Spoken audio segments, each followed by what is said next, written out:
Thriving while black. The act of surviving and thriving in the same space.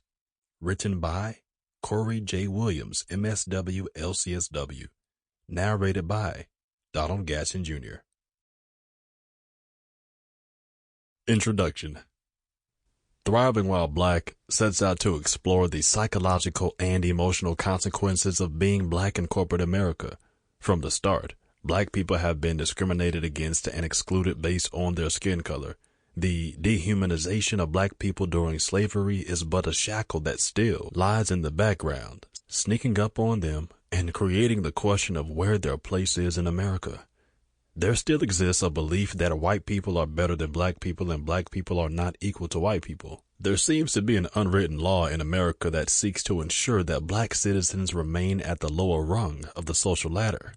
Thus, the progression higher up the social ladder reveals the presence of fewer African Americans because they are regarded as the minority. So, even when black people get top-class qualifications or give their best, it most often does not translate into getting access to the spheres of influence because they are scarcely seen as deserving. According to a study done by Stokely Carmichael and Charles Hamilton in the 1960s, there exists persistent black inequalities in the structural makeup of America.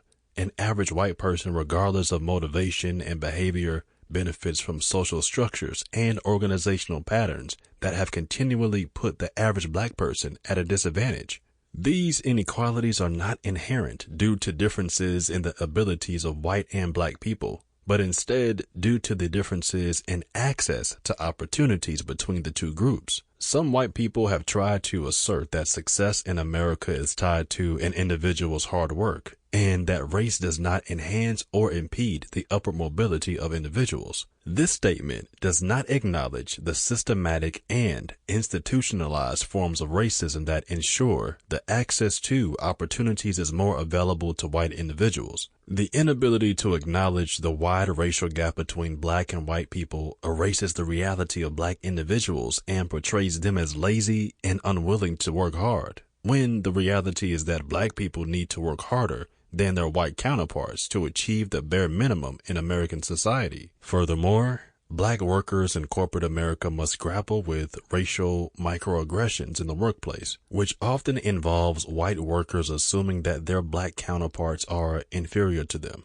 As such, being black in a predominantly white space is getting used to deriding comments as well as compliments for apt and articulate speech, as though achieving a great feat that someone of a black nature would ordinarily. Sample complete. Ready to continue?